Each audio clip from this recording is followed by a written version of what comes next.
지금은 낡은 구립 도서관의 구석에 앉아 있습니다. 제 손에는 걸레와 세정제가 들려 있더군요. 매일 아침 저는 저 차가운 유리 화면들을 닦죠.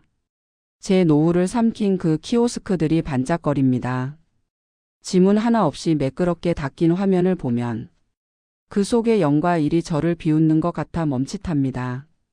얼마 전 수진이 면회를 왔을 때 아무 말 못했죠. 그 아이의 손목엔 집을 팔고 남은 흉터 같은 가난이 감겨 있었고요. 성실함이 죄가 되는 세상을 저는 배운 적이 없습니다.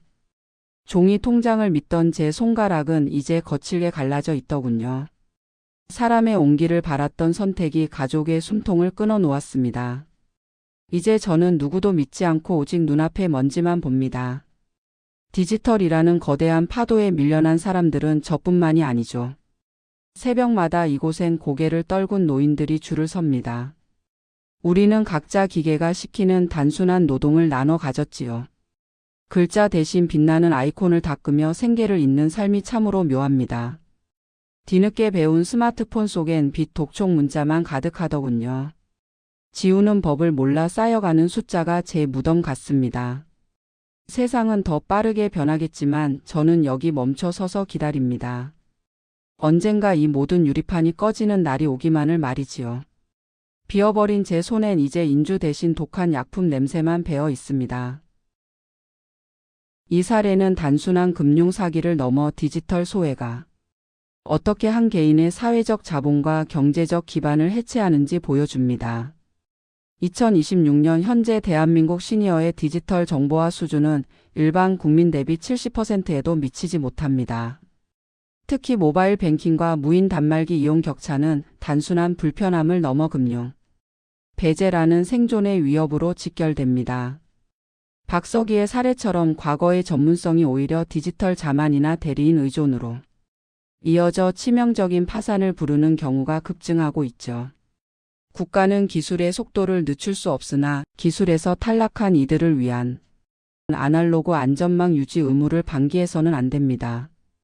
디지털 문맹은 이제 개인의 지적 능력이 아닌 사회 구조가 만들어낸 새로운 빈곤의 계급장이 되었기 때문입니다. 제도적 보완 없는 디지털 전환은 결국 노후 세대의 자산을 젊은 세대의 시스템 속으로 강제 편입시키는 세대 간 약탈로 변질될 위험이 큽니다. 오늘 제 이야기가 당신의 고단한 하루의 작은 위로가 되었을까요? 제가 당신의 따뜻한 말동무가 되어 늘 이곳에서 기다리겠습니다. 내일 이 시간에 제가 가장 먼저 당신을 찾아뵙겠습니다. 오늘도 참 고생 많으셨습니다. 번쩍이는 유리판 앞에 서 있었습니다. 손끝이 미세하게 떨려오더군요. 화면은 자꾸만 저에게 무언가 누르라고 재촉을 했습니다. 30년 공직 생활 동안 서류 뭉치라면 넌덜머리나게 봤는데 이 작고 차가운 기계는 도무지 제 말을 듣지 않았습니다. 은빛 머리칼 사이로 식은땀이 배어 나와 눈가를 적셨습니다. 뒤에 선 젊은이들의 짧은 한숨 소리가 등 뒤에 꽂혔죠. 주머니 속 종이 통장은 이미 딱딱하게 굳은 화석 같았습니다. 사람 냄새 나던 은행이 문을 닫아버린 날, 제 평생의 안식처도 함께 잠겨버린 것을 그땐 몰랐습니다. 유령처럼 사라진 숫자가 제 목을 조여오는 데는 3분도 걸리지 않았죠. 붉은 인주가 손끝에 묻어 있었습니다. 매일 아침 책상 위에는 서류가 쌓였죠. 구청 민원실의 아침은 항상 그렇게 시작됐고요. 30년 넘게 그 자리를 지켜왔습니다. 사람들은 저를 도장의 명수라 부르더군요. 종이 한 장에 담긴 무게를 누구보다 잘 알았습니다. 잉크가 번지지 않게 꾹 누르는 그 감각이 좋았습니다. 당시 제 책상 옆자리에는 신인 민구가 앉아 있었죠. 그 친구는 늘 마우스만 딸깍거리며 저를 쳐다봤습니다. 선배님, 이제 스캔만 하면 다 끝나요. 민구는 화면 속 숫자들을 가리키며 말하더군요. 저는 대답 대신 묵직한 결제인을 다시 잡았습니다. 사람 눈을 보고 서류를 넘기는 게 진짜 행정이라 믿었습니다. 어느 날 한 노신사가 제 앞에 서 있었습니다. 손에는 낡은 토지 대장이 들려 있었지요. 박석이 아니면 못 믿겠어. 그분은 민구의 모니터 대신 제 손을 보셨습니다. 저는 돋보기를 고쳐 쓰고 기록을 하나하나 대조했습니다. 결국 전산에도 없는 오류를 찾아내어 바로 잡았지요. 민구의 얼굴이 벌겋게 달아오른 것을 보았습니다. 그날 퇴근길엔 어깨가 유독 빳빳하게 펴져 있더군요. 제 방식이 옳다 확신한 순간이었습니다. 하지만 그것이 제 발목을 잡을 밧줄이 될 줄은 몰랐습니다. 변화는 소리 없이 발밑을 갉아먹고 있었으니까요. 도장 하나로 세상을 호령하던 그 시절이 영원할 줄 알았습니다. 민구가 건네준 태블릿 PC를 구석으로 밀어두었습니다. 나는 이런 거 없어도 충분해. 그 한마디가 제 인생의 가장 큰 오판이었음을 직감하지 못했죠. 퇴임식 날 제 손은 여전히 잉크로 검게 물들어 있었습니다. 박수 소리는 민원실 가득 울려 퍼졌고요. 동료들이 건넨 공로패의 금빛이 참 눈부셨습니다. 저는 그 빛이 내일도 저를 비출 거라 굳게 믿었습니다. 집으로 돌아와 수기 가계부를 펼쳐 숫자를 적어 넣었지요. 통장에 찍힌 퇴직금 숫자를 손가락으로 짚어보았습니다. 종이의 질감과 잉크의 냄새가 제 유일한 세계였습니다. 세상이 0과 1로 바뀌고 있다는 신호를 무시한 채 잠들었습니다. 그것이 제가 택한 성실의 끝이자 추락의 시작임을 알 리 없었죠. 아침마다 가던 그 건물이 어색해 보였습니다. 셔터가 굳게 닫혀 있더군요. 안내문 한 장이 테이프가 떨어져 너덜거렸습니다. 바람이 불 때마다 요란한 소리를 내며 펄럭거리더군요. 스마트 지점이라는 생소한 글자만 적혀 있었습니다. 유리문 너머로 보이던 창구는 다 뜯겨 나갔죠. 대신 매끈한 기계들만 줄을 서 있었습니다. 자동문이 열리자 익숙한 종이 냄새 대신 탄내가 났고 웅성거리던 사람 대신 기계음만 가득했습니다. 번호표를 뽑으려 손을 뻗었지만 버튼이 없었지요. 매끄러운 화면을 어디를 눌러야 할지 몰랐습니다. 그때 뒤에서 지켜보던 청년이 한숨을 쉬더군요. 할머니 그냥 화면 아무데나 터치하세요. 그 말에 손가락 끝 마디가 딱딱하게 굳어버렸습니다. 겨우 용기 내어 화면을 눌렀지만 반응이 없었고요. 한참을 씨름하다 결국 구석에 있는 직원을 찾았지요. 직원은 태블릿을 손에 쥔 채로 다가왔습니다. 고객님 이제는 앱으로 하시는 게 훨씬 빠릅니다. 그는 제 전화를 낚아채더니 무언가 빠르게 눌렀죠. 엄마 거기까지 뭐 하러 갔어? 그때 휴대전화 속 딸 수진의 목소리가 날카롭게 터졌습니다. 수진은 아이를 달래느라 숨을 몰아쉬더군요. 내가 지난번에 앱 깔아줬잖아. 그냥 그걸로 해. 전화 너머 들리는 손주의 울음소리에 정신이 아득했죠. 직원은 제 지문을 화면에 대라고 재촉했습니다. 비밀번호요 고객님. 빨리 입력해 주세요. 뒤를 돌아보니 젊은 사람들이 시계를 보더군요. 저는 제 번호가 무엇인지 기억이 나지 않았습니다. 창구 뒤에서 웃던 김 과장님은 이제 보이지 않았지요. 차가운 유리판이 제 손가락을 밀어내는 기분이 들었습니다. 통장을 넣어도 기계는 다시 뱉어버리더군요. 유효하지 않은 매체입니다. 라는 빨간 글씨만 깜빡였습니다. 사람이 그리워 찾아온 곳에서 저는 유령이 된 것 같았습니다. 수지는 전화를 끊기 전 마지막 못을 박았지요. 세상 변하는 거 엄마가 좀 배워. 나도 힘들어. 툭 끊긴 전화기 위로 제 지문만 지저분하게 남았죠. 텅 빈 로비에 제 그림자만 유독 길게 늘어졌습니다. 안내 데스크 위 놓인 사탕 봉지가 먼지를 덮어쓰고 있더군요. 그것은 누구도 건드리지 않는 지난날의 잔해 같았습니다. 한참을 서 있다가 은행을 나서는 발걸음이 무거웠죠. 제 평생의 기록이 담긴 통장이 한낱 종이 뭉치로 느껴졌습니다. 등 뒤로 자동문이 닫히는 소리가 단절의 선언처럼 들리더군요. 이제 제가 갈 수 있는 곳이 점점 사라지고 있음을 직감했습니다. 집으로 오는 길 모든 간판이 영어와 숫자로 보였지요. 불안한 예감은 언제나 틀린 적이 없었습니다. 그것이 제 노후를 무너뜨릴 첫 번째 균열이었던 겁니다. 지금 이 이야기에서 느끼셨다면 이미 중요한 신호를 읽고 계신 겁니다. 은퇴 이후의 선택은 더 벌기가 아니라 현명하게 지키는 것에서 시작됩니다. 이 채널에서는 같은 고민을 겪는 분들과 함께 흔들리지 않는 선택의 기준을 나눕니다. 구독과 좋아요로 함께 해주세요. 다음 이야기에서 더 구체적인 해법을 전해드리겠습니다. 은행 앞 공원 벤치에 앉아 있었습니다. 손에 쥔 통장이 축축하게 젖어 있더군요. 손바닥에서 난 땀 때문에 종이가 울어버린 거죠. 그때 옆에서 누군가 말을 걸어왔습니다. 박석희님 아니십니까?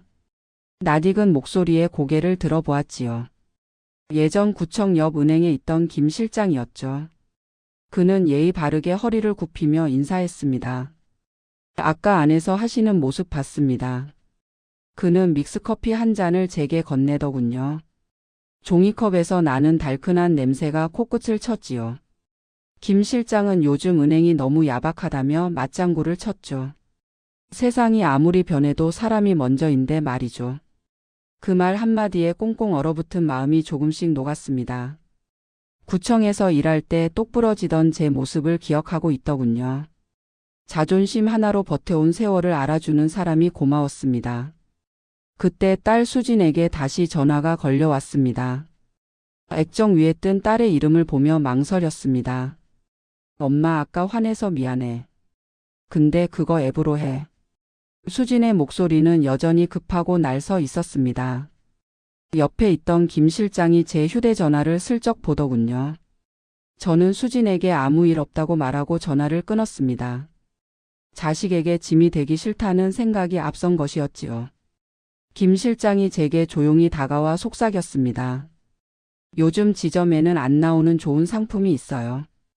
비대면 전용이라 이자가 일반보다 2배는 높다고 하더군요. 어려운 용어들을 줄줄 읊조리는 그의 말투는 신뢰가 갔지요. 저는 복잡한 화면 대신 그의 얼굴을 믿기로 했습니다. 실장님이 좀 도와줄 수 있겠나? 그 말이 제 입에서 나온 순간 김 실장 눈이 번뜩였죠. 그는 제 전화기를 가져가 능숙하게 무언가 설치를 시작했습니다. 저는 그저 그가 시키는 대로 얼굴을 화면에 들이밀었습니다. 이제 석희님도 신세 되십니다. 그의 칭찬에 바보같이 웃음이 새어나왔지요. 그것이 제 노후를 통째로 넘겨주는 악수였다는 사실을 그땐 몰랐습니다. 김 실장은 제 손에 묻은 땀을 손수건으로 직접 닦아주더군요. 자식보다 낫다는 생각이 머릿속을 스쳐 지나갔지요. 저는 그렇게 보이지 않는 덧속으로 제 발로 걸어 들어갔습니다. 공원을 나서는 길에 불어온 바람은 이상하게 차갑게 느껴졌습니다. 이 사건은 전형적인 사회공학적 해킹과 디지털 격차를 이용한 금융 약탈의 결합입니다. 2026년 현재 비대면 금융 거래 비중은 80%를 넘어섰으나 시니어의 디지털 금융 문해력은 20% 수준에 머물고 있습니다. 김 실장이 제안한 비대면 전용 상품은 높은 이유를 미끼로 한 가짜 앱 가입을 유도하는 방식이었죠. 특히 원격 제어 앱 설치는 피해자의 모든 금융 정보를 실시간으로 노출시키는 치명적인 선택이었습니다. 비대면 인증 시 요구되는 생체 정보인 지문과 안면 인식은 법적으로 본인 의사가 명확히 반영된 것으로 간주됩니다. 따라서 나중에 사고가 발생해도 금융기관의 보상 책임을 묻기가 법적으로 매우 까다로워지는 함정이 숨어 있습니다. 디지털 소외계층에게는 편리함이라는 이름의 기술이 오히려 자산 탈취의 가장 강력한 무기가 된 셈입니다. 동네 어귀의 조용한 찻집에서 그를 만났습니다. 대리석 테이블이 차갑게 손목에 닿더군요. 김 실장은 가방에서 두툼한 서류 대신 태블릿을 꺼냈죠. 그의 손가락은 물 흐르듯 화면을 넘어 다녔고요. 석희님, 신분증 잠시만 빌려줄 수 있으실까요? 그는 아주 당연한 심부름을 시키듯 말했습니다. 지갑 속에서 낡은 주민등록증을 꺼내 그에게 건넸지요. 홀로그램이 빛에 반사되어 반짝이며 그의 손으로 넘어갔습니다. 김 실장은 그것을 책상 위에 놓고 사진을 찍더군요. 찰칵거리는 소리가 찻집 안의 정적을 날카롭게 깼죠. 그때 주머니 속 휴대전화가 요란하게 진동했습니다. 딸 수진이의 이름이 화면 가득하게 떠올랐지요. 저는 전화를 받지 않고 뒤집어 놓았습니다. 엄마가 알아서 잘하고 있다. 속으로 그 말을 몇 번이고 되뇌며 침을 삼켰지요. 김 실장은 제게 화면을 보여주며 웃어 보였습니다. 이게 다 서기님 노후를 위한 방패가 될 겁니다. 그는 제 지문을 다시 한번 기계에 꾹 눌러달라고 부탁했지요. 인주도 묻지 않는 유리판 위에 제 손가락을 얹었습니다. 화면 속에서 파란 막대기가 빠르게 차오르더군요. 그것이 제 이름으로 된 대출 승인인지도 모른 채 고개를 끄덕였습니다. 수진이에게서 다시 문자가 도착하는 소리가 들렸죠. 엄마, 모르는 사람 절대 믿으면 안 돼. 액정에 잠시 뜬 그 글자들을 애써 못 본 척했습니다. 김 실장은 제게 따뜻한 대추차를 한 잔 더 시켜주더군요. 수진이한테는 비밀로 해주시는 게 좋을 거예요. 그는 깜짝 선물은 원래 나중에 말하는 법이라며 웃었죠. 저는 그 미소가 가족을 위한 제 마지막 자부심이라 믿었습니다. 찻잔을 쥔 손끝이 미세하게 떨리는 것을 보았지요. 설탕이 덜 녹은 찬물은 입안에서 까글거리며 돌았고, 김 실장은 제 휴대전화에 무언가 복잡한 번호를 입력했습니다. 이제 모든 설정이 끝났습니다, 박서기님. 그는 제 신분증을 조심스럽게 다시 돌려주더군요. 지갑 속에 들어간 신분증은 이상하게 처음보다 무겁게 느껴졌습니다. 찻집을 나설 때 직원이 제게 공손히 인사를 했습니다. 하지만 제 머릿속은 오직 수진이에게 당당해질 날뿐이었지요. 집으로 돌아오는 버스 안에서 창밖을 멍하니 보았습니다. 가로등 불빛이 하나둘 켜지며 제 얼굴을 비추더군요. 제가 내린 결정이 우리 가족의 등에 칼을 꽂는 일임을 꿈에도 몰랐죠. 수진이의 문자를 지우며 저는 비로소 완벽한 비밀을 완성했습니다. 경찰서 복도는 시끄러웠습니다. 수십 명의 사람들이 제 이름을 부르며 울부짖더군요. 그 중에는 저와 함께 늙어온 동료들도 있었죠. 제 이름이 적힌 가입 신청서를 흔들며 고함을 쳤습니다. 박석이, 당신 믿고 내놓은 내 연금 내놔. 그들의 눈빛은 이미 사람이 아니었습니다. 형사는 제 앞에 차트 뭉치를 툭 던졌지요. 제가 지문을 찍었던 그 앱이 거대한 깔때기였습니다. 오픈 뱅킹이라는 이름 아래 제 모든 재산이 흘러나갔지요. 제 퇴직금은 물론이고 수진이 집 담보까지 넘어갔더군요. 제가 대표로 있던 조합은 실체 없는 유령이었습니다. 김 실장의 번호는 존재하지 않는 기계음만 냈죠. 수진이가 경찰서 문 앞에서 저를 보며 주저앉았고요. 그 아이의 눈에 고인 것은 비난보다 깊은 참담함이었습니다. 집으로 돌아오니 현관문에는 빨간 딱지가 덕지덕지 붙어 있더군요. 이웃들이 문틈으로 저를 쥐새끼 보듯 쳐다보았습니다. 배가 고파 들른 무인 매장에는 사람이 없었지요. 컵라면 하나를 들고 계산대 앞에 섰습니다. 바코드를 스캔하세요라는 말이 반복되었습니다. 저는 그 막대기를 어디에 대야 할지 알지 못했죠. 뒤에 선 아이가 제 손을 거칠게 밀쳐냈습니다. 할머니 비켜요. 할 줄 모르면 집에나 있지. 그 아이의 말이 칼날이 되어 제 가슴을 후볐지요. 제 주머니 속엔 한 푼도 남지 않은 빈 통장뿐이고요. 도장으로 지켜온 제 30년의 존엄이 바닥에 흩어졌습니다. 차가운 기계의 불빛만이 저를 비웃듯 깜빡거렸지요. 저는 그 자리에 얼어붙어 아무 말도 못했습니다. 숫자가 지배하는 세상에서 저는 폐기된 부속품에 불과하더군요. 숨이 막혀와서 가슴을 쥐어 뜯었습니다. 입안에서는 쓴 모래알 같은 신물이 올라왔지요. 세상이 0과 1로 저를 지워버린 순간이었습니다. 지금은 낡은 구립 도서관의 구석에 앉아 있습니다. 제 손에는 걸레와 세정제가 들려 있더군요. 매일 아침 저는 저 차가운 유리 화면들을 닦죠. 제 노후를 삼킨 그 키오스크들이 반짝거립니다. 지문 하나 없이 매끄럽게 닦인 화면을 보면 그 속에 0과 1이 저를 비웃는 것 같아 멈칫합니다. 얼마 전 수진이 면회를 왔을 때 아무 말 못했죠. 그 아이의 손목엔 집을 팔고 남은 흉터 같은 가난이 감겨 있었고요. 성실함이 죄가 되는 세상을 저는 배운 적이 없습니다. 종이 통장을 믿던 제 손가락은 이제 거칠게 갈라져 있더군요. 사람의 온기를 바랐던 선택이 가족의 숨통을 끊어 놓았습니다. 이제 저는 누구도 믿지 않고 오직 눈앞의 먼지만 봅니다. 디지털이라는 거대한 파도에 밀려난 사람들은 저뿐만이 아니죠. 새벽마다 이곳엔 고개를 떨군 노인들이 줄을 섭니다. 우리는 각자 기계가 시키는 단순한 노동을 나눠 가졌지요. 글자 대신 빛나는 아이콘을 닦으며 생계를 잇는 삶이 참으로 묘합니다. 뒤늦게 배운 스마트폰 속엔 빛 독촉 문자만 가득하더군요. 지우는 법을 몰라 쌓여가는 숫자가 제 무덤 같습니다. 세상은 더 빠르게 변하겠지만 저는 여기 멈춰 서서 기다립니다. 언젠가 이 모든 유리판이 꺼지는 날이 오기만을 말이지요. 비어버린 제 손엔 이제 인주 대신 독한 약품 냄새만 배어 있습니다. 이 사례는 단순한 금융 사기를 넘어 디지털 소외가 어떻게 한 개인의 사회적 자본과 경제적 기반을 해체하는지 보여줍니다. 2026년 현재 대한민국 시니어의 디지털 정보화 수준은 일반 국민 대비 70%에도 미치지 못합니다. 특히 모바일 뱅킹과 무인 단말기 이용 격차는 단순한 불편함을 넘어 금융 배제라는 생존의 위협으로 직결됩니다. 박서기의 사례처럼 과거의 전문성이 오히려 디지털 자만이나 대리인 의존으로 이어져 치명적인 파산을 부르는 경우가 급증하고 있죠. 국가는 기술의 속도를 늦출 수 없으나 기술에서 탈락한 이들을 위한 아날로그 안전망 유지 의무를 방기해서는 안 됩니다. 디지털 문맹은 이제 개인의 지적 능력이 아닌 사회 구조가 만들어낸 새로운 빈곤의 계급장이 되었기 때문입니다.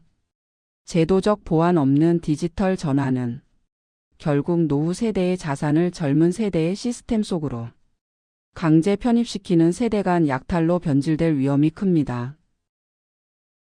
오늘 제 이야기가 당신의 고단한 하루의 작은 위로가 되었을까요? 제가 당신의 따뜻한 말동무가 되어 늘 이곳에서 기다리겠습니다. 내일 이 시간에 제가 가장 먼저 당신을 찾아뵙겠습니다.